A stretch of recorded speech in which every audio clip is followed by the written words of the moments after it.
गणपति बप्पा मोरया, मंगल मूर्ति मोरया। आजकल पूरे महाराष्ट्र में भक्ति का रंग छाया हुआ है। जहां देखो वहां गणराय का जयकार गूंज रहा है। सारे तनाव गायब हो गए हैं और भाद्रपद के इस पवित्र महीने में हर तरफ खुशी की लहर दौड़ रही है।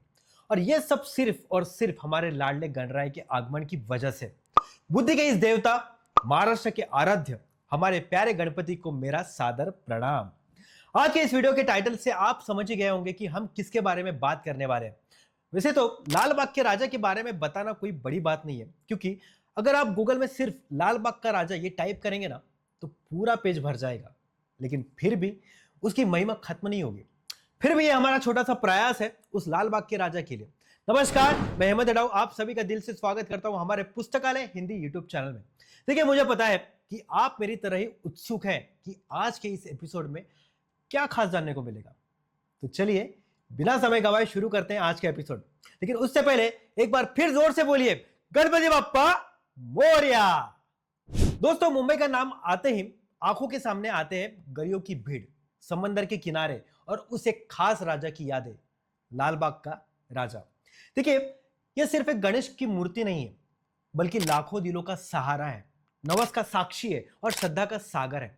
यहां हर भक्त की आंखों में चमक होती है, किसी के मन में कृतज्ञता का बोझ तो किसी के मन में नई उम्मीदों की चिंगारी। और इस राजा के दरबार में कदम रखते ही समय ठहर जाता है और भीड़ में भी एक सुकून मिलता है और मन में सिर्फ एक ही आवाज गूंजती है कि बाप्पा तू है ना। और आज हम जानेंगे इस राजा का इतिहास, इसकी शान और क्यों लाखों लोग हर साल सब कुछ छोड़कर सिर्फ इसके चरणों में आते हैं। सन 1933 से 34 का समय था। मुंबई के लालबाग इलाके में कोली, मिल मजदूर और साधारण परिवार रहते थे। जिंदगी साधारण थी लेकिन संघर्षों से भरी। उस समय फल, मछली और सब्जी का बाजार इस इलाके की जान था। लोग हर सुबह वहां अपनी जरूरत का सामान लेने जाते थे। लेकिन एक दिन मानो बिजली गिर गई। ब्रिटिश सरकार और स्थानीय अधिकारियों ने उस बाजार को बंद करने का फैसला लिया। और कारण था कि शहर के आधुनिकीकरण के नाम पर बाजार को कहीं और शिफ्ट करने की योजना। बाजार बंद हो गया। लोगों की आंखों में आंसू, मन में सवाल कि अब खाना कहां से आएगा, रोजी रोटी का क्या होगा। औरतें, बुजुर्ग, जवान सब परेशान। लेकिन उस भीड़ में कुछ लोग हार नहीं मानने वाले थे।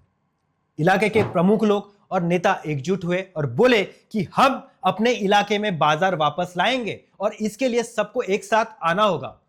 और उन्होंने फैसला किया कि एकजुट होने और लोगों का हौसला बढ़ाने का सबसे अच्छा तरीका है गणेश उत्सव।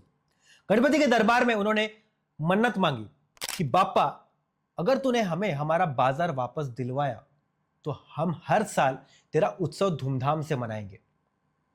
और मन्नत के कुछ महीनों बाद ही स्थानीय उद्योगपति कुर्ते पाटिल ने बाजार के लिए जमीन दी। नया बाजार खड़ा हुआ और लोगों के मन में बाप्पा के प्रति श्रद्धा 100 गुना बढ़ गई। तो 1934 में पहली बार लालबाग के सार्वजनिक गणेश उत्सव मंडल ने गणेश उत्सव का आयोजन किया। वो गणपति जल्द ही मन्नत का गणपति मतलब नवस का गणपति के नाम से मशहूर हो गया। भक्तों का प्यार और श्रद्धा इतनी गहरी थी कि उस मूर्ति को लालबाग का राजा ये नाम मिला। और तब से लेकर आज तक 90 साल से ज्यादा हो गए। लालबाग का राजा सिर्फ एक मूर्ति नहीं रहा, वो बन गया है मुंबई वासियों का सहारा, उम्मीद का प्रतीक और सपनों को पूरा करने वाला राजा। और यहां आने वाला हर भक्त, चाहे अमीर हो या गरीब, सिर्फ एक ही बात कहता है कि राजा मेरी सुन और मुझे ताकत दे। ये कहानी सिर्फ एक बाजार या उत्सव की नहीं है, ये कहानी है एकता की, कहानी है श्रद्धा की और उम्मीद की जीत की। एक मन्नत, एक सपना और एक राजा जिसने लाखों लोगों की जिंदगी में चमत्कार किए। तो दोस्तों, लालबाग के राजा की मूर्ति को बनाने का काम सबसे पहले कुंभारवाड़ी के कामली परिवार को सौंपा गया। उस समय मूर्ति छोटी और साधारण थी, लेकिन उसके चेहरे का तेज ऐसा था कि भक्त मंत्रमुग्ध हो जाते। कामली परिवार ने लालबाग के राजा के लिए एक खास मुद्रा तय की। शाही सिंहासन पर विराजमान, दाया हाथ अभय मुद्रा में, बाया हाथ में मोदक, सिर पर भव्य मुकुट और आंखों में करुणा। मंडल का विश्वास है कि यही मूर्ति भक्तों के मन्नत को पूरा करती है। मूर्ति की तैयारी गणेश उत्सव से 4 महीने पहले शुरू हो जाती है। बांस, लकड़ी और रस्सियों से ढांचा बनता है, फिर उस पर मिट्टी, प्लास्टर और रंग चढ़ाकर मूर्ति का रूप उभरता है। चेहरा बनाना सबसे नाजुक और महत्वपूर्ण काम है और कहा जाता है कि आंखें रंगवाते समय शिल्पकार सांस रोक लेता है, क्योंकि उस पल में मूर्ति में आत्मा का प्रवेश होता है। और हर साल मूर्ति को नए गहने, कपड़े और मुकुट दिए जाते हैं, लेकिन उसकी मुद्रा और भाव वही रहते हैं। मुकुट पर सोना, गले में मोतियों की माला और शाही पोशाक, और इसलिए वो है लाल बाग का राजा। हाल के सालों में भक्तों ने सोने के गहने, खास मुकुट और कीमती रत्न भी चढ़ाए हैं और आज भी इस मूर्ति को संतोष कामली और उनका परिवार बनाता है। देखिए, उनके लिए सिर्फ काम नहीं बल्कि पीढ़ियों का वारसा, बप्पा पर अटूट श्रद्धा है। और वो कहते हैं कि हम बप्पा को नहीं बनाते, वो हमारे हाथों से खुद अपना रूप बनवाता है। और इसलिए लाल बाग के राजा की मूर्ति सिर्फ आंखों से देखने की चीज नहीं है, उसे दिल से महसूस करना पड़ता है। हर रंग, हर रेखा और हर सजावट, ये सब भक्तों के प्यार, कारीगरों की कला और 90 साल की परंपरा की गवाही देती है। लाल बाग का राजा मन्नत को पूरा करने वाला गणपति के नाम से मशहूर है। भक्त यहाँ आकर अपनी मनोकामनाएं रखते हैं, कोई बीमारी से ठीक होने के लिए, कोई नौकरी, पढ़ाई या परिवार से सुख शांति के लिए, तो कोई सिर्फ मन की शांति के लिए। बापा के चरणों में हाथ जोड़कर, आंखों में आंसू लेकर जब मन्नत मांगी जाती है तो मन में सिर्फ एक विश्वास होता है कि बापा मेरी सुनेगा और वो मुझे जवाब देगा। देखिए, कहा जाता है कि यहाँ मांगी गई हर मन्नत बापा पूरी करता है। जिनके काम रुक गए थे उन्हें नया रास्ता मिलता है, गंभीर बीमारियों से लोग ठीक हुए हैं, विदेश जाने का सपना पूरा हुआ है। और जब मन्नत पूरी होती है, भक्त लौटकर आते हैं, कभी सोने का मुकुट लेकर, कभी मोतियों की माला लेकर, तो कभी सिर्फ आशीर्वाद लेने। देखिए, यह रिश्ता सिर्फ मांगने और देने का नहीं है, यह रिश्ता है अटूट प्यार का। भक्त को पता है कि बापा उसे कभी नहीं छोड़ेगा और बापा को भी पता है कि वो अपने हर भक्त का मन जानता है, सुनता है और सही समय पर उसका फल देता है। हर साल लालबाग में गणेश उत्सव धूमधाम से मनाया जाता है। लाखों लोग जिनके दर्शन के लिए घंटों लाइन में खड़े रहते हैं, वो लालबाग का राजा सिर्फ मिट्टी और रंगों की मूर्ति नहीं है, वो है श्रद्धा, प्यार और परंपरा से बनी एक जीवन शक्ति। हर दिन करीब 15 लाख भक्त लालबाग के राजा के दर्शन के लिए आते हैं। 10 दिनों में 1 करोड़ से ज्यादा लोग यहाँ पहुंचते हैं। मन्नत की लाइन में भक्तों को मूर्ति के चरण स्पर्श के लिए 12 से 15 घंटे, तो कभी कभी 25 से 40 घंटों तक का समय का इंतजार करना पड़ता है। मुख दर्शन की लाइन में तो 6 से 7 घंटे लगते हैं या कभी कभी 3 से 4 घंटे भी लग जाते हैं। 2023 में 5 करोड़ रुपए नकद, 3.5 किलो सोना और 64 किलो चांदी दान मिली थी। और 2019 में मंडल को लगभग 6 करोड़ रुपए, 4200 किलो सोना और 80 किलो चांदी प्राप्त हुई थी। तो इतने बड़े भक्तों के समंदर को संभालने के लिए मुंबई पुलिस और मंडल मिलकर काम करते हैं। हर साल 10 मिलियन लोगों के दर्शन के लिए पुलिस 16 से 18 घंटे की शिफ्ट करती है। 650 से 700 अतिरिक्त पुलिसकर्मी, quick response team, NRI, bomb squad जैसी टीमें तैनात होती है। भीड़ को नियंत्रित करने के लिए 250 सीसीटीवी कैमरे, कंट्रोल रूम और आधुनिक सुरक्षा उपाय किए जाते हैं। 3000 से 4000 स्वयंसेवक प्रवेश निकास, मेहमानों की देखभाल, पानी, खाना और मेडिकल सुविधाएं संभालते हैं। ट्रैफिक के लिए बीएमसी और ट्रैफिक पुलिस खास रास्ते बनाते हैं और भारी वाहनों पर कुछ समय के लिए रोक लगाई जाती है। सुबह मुश्किल से शुरू हो, फिर भी भीड़ कम नहीं होती।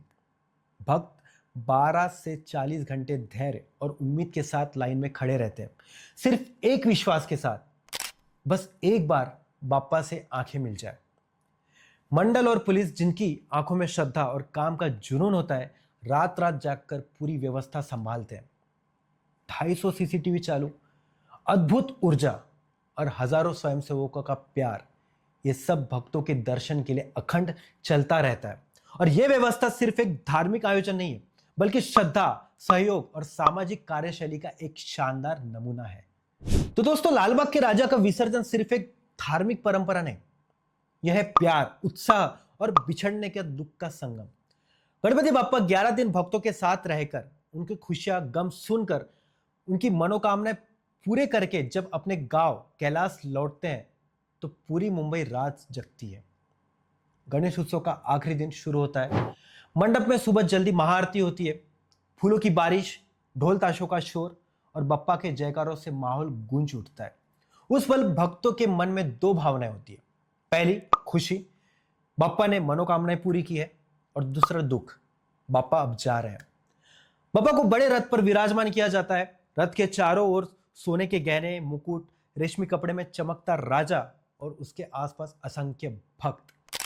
ढोल, ताशा, लेजिम, बैंड, झांझ, पटाखों की आतिशबाजी सब मुंबई के आकाश में गूंजता है। मिरवणूक में गणपति बाप्पा मोरया, पुढच्या वर्षी लवकर या, मतलब गणपति बाप्पा मोरया, अगले साल जल्दी आना का नारा लगातार चलता रहता है। विसर्जन मिरवणूक लालबाग से गिरगांव चौपाटी तक जाती है। और देखिए दोस्तों, ये सिर्फ 8 से 9 किलोमीटर का रास्ता है, लेकिन इसे पार करने में 15 से 20 घंटे लगते हैं, क्योंकि रास्ते में हर जगह लोग बाप्पा का स्वागत करते हैं। फूलों की बारिश, आरती, दर्शन, नाच गाने और पटाखों की आतिशबाजी। लोग सड़कों के किनारे दिए जलाकर, फूलों की मालाओं से सजावट करके बाप्पा का स्वागत करते हैं। सुबह में मिरवणूक चौपाटी पहुंचती है। सूर्योदय की किरणों के साथ समंदर की लहरों में बाप्पा की मूर्ति चमकती है। भक्तों की आंखों में आंसू, हाथ जोड़े हुए और मुंह से आखिरी जयकार, गणपति बाप्पा मोरया, पुढच्या वर्षी लवकर या। महापूजा, फूलों की बारिश के साथ बाप्पा को धीरे धीरे समंदर में विसर्जित किया जाता है। लहरों में बाप्पा को रूप गायब हो जाता है, लेकिन भक्तों के दिल में उनका दरबार हमेशा रहता है। देखिए, लालबाग के राजा का विसर्जन सिर्फ मूर्ति को समंदर में ले जाना नहीं है।